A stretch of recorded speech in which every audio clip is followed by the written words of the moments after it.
Okay, today we're going to talk about the scientific revolution, and this is kind of a pretty wide open topic, and it kind of is one that is tough to place in the timeline because a lot of the stuff that goes on as part of the Renaissance, but also contributes to exploration, and then later gets involved with the Reformation evenly.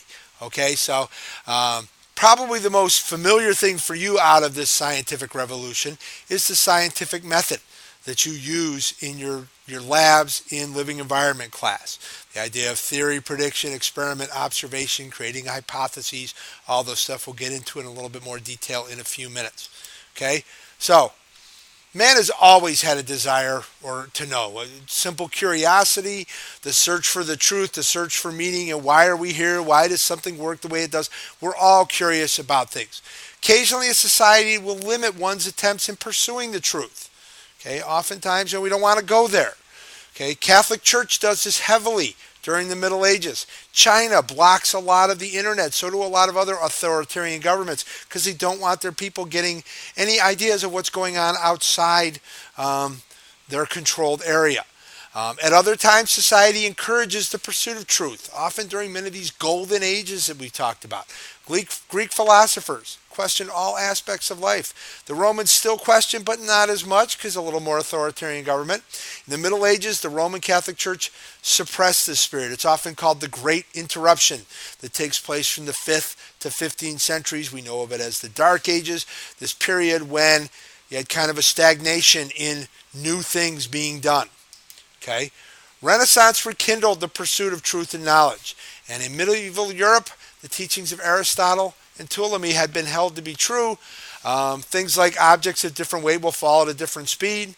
The rate of the fall is constant. The universe revolves around the Earth in perfect circles, known as the geocentric theory. The Renaissance kind of blows this all up with some help from our old friend, the printing press. New technologies of the Renaissance come into play, and they make information way more widespread, as we've talked about, and kind of reignite the spirit of curiosity. So the printing press comes around in 1456. You had the arrival of paper making through the trade routes. Block printing has made its way, but it's impractical to do a large amount of words using block printing.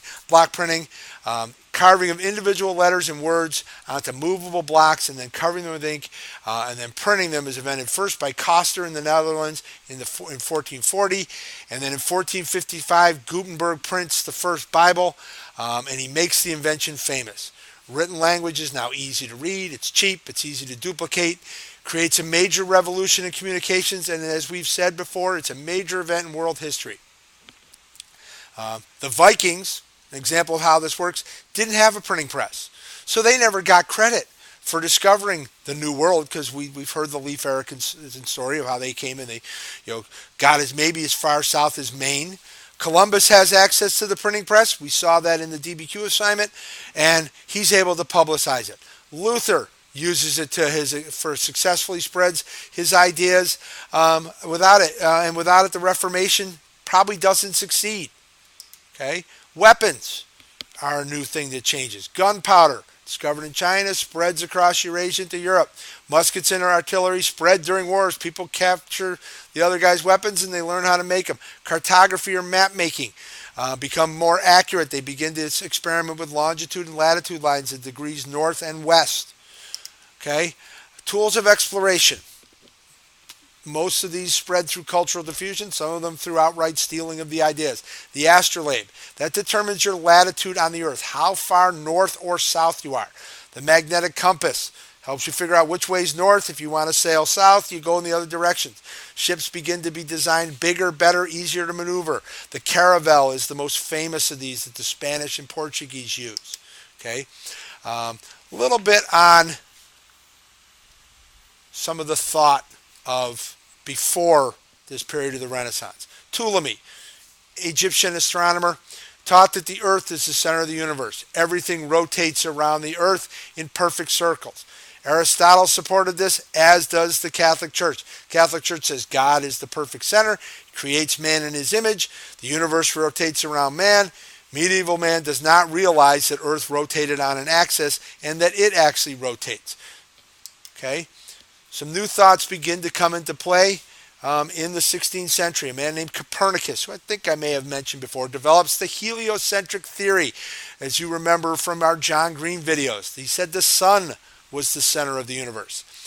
But because he fears punishment by the Roman Catholic Church, he doesn't publish his work. The church eventually gets wind of it and rejects his theory because it contradicts time-honored beliefs and it lowers the importance of man in the universe. Okay, Copernicus's two major points are that the Earth and planets rotate around the sun in circles, and the Earth rotates on its axis every 24 hours. And people say, now wait a minute, why doesn't everything just fall off if the Earth is moving at this great speed?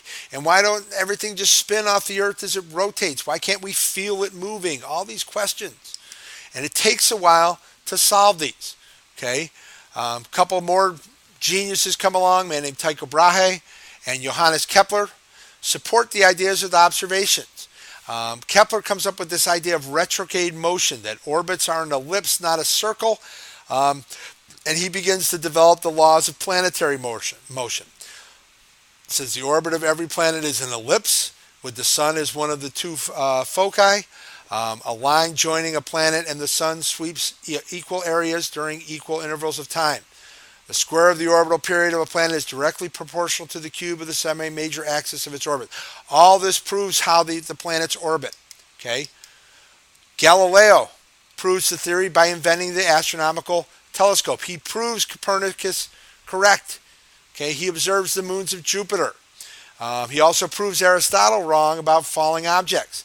And he causes a tremendous controversy in the Roman Catholic Church. We're going to get into that in class. Okay?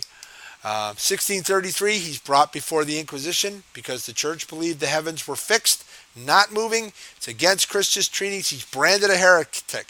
He's forced to recant or withdraw his theory. It takes until 1992 that the church finally admits that he is right. Okay. You still have this idea of why doesn't stuff just spin off the planet? And it takes probably one of the greatest geniuses of them all, Sir Isaac Newton. The whole idea, he comes up with the idea of gravity. Supposedly he's hit in the head by an apple falling off a tree, and it spars a thought in him that says there's some force of attraction that causes things to fall to the earth, and the earth has greater gravity than everything else. It says it's a force of attraction between all bodies, and it also is what holds the planets into space, and it's also what keeps things from falling off. He believes that every natural phenomenon can be explained by the laws of nature. He says the universe is a giant machine and that it is also infinite. He develops the reflecting telescope and he develops calculus. So some of you will become to hate him later in your mathematical career. Okay? Scientific method. Like I said, I advertised earlier, this is one of the things that you should already be familiar with. Okay, scientists use this to rely on observations and experience to come to conclusions, and you've been through all the steps of this. Okay, but they also begin to apply this to thought and ideas and how people got here. Okay, Francis Bacon develops the idea of observation and experiment. He's the guy who develops the scientific method. Descartes, a later philosopher, applies it to human reasoning. Okay, he says, I think, therefore I am. Okay, so now I want you to submit the Google quiz. Make sure you've answered all the questions embedded in the video, and we will pick it up next time.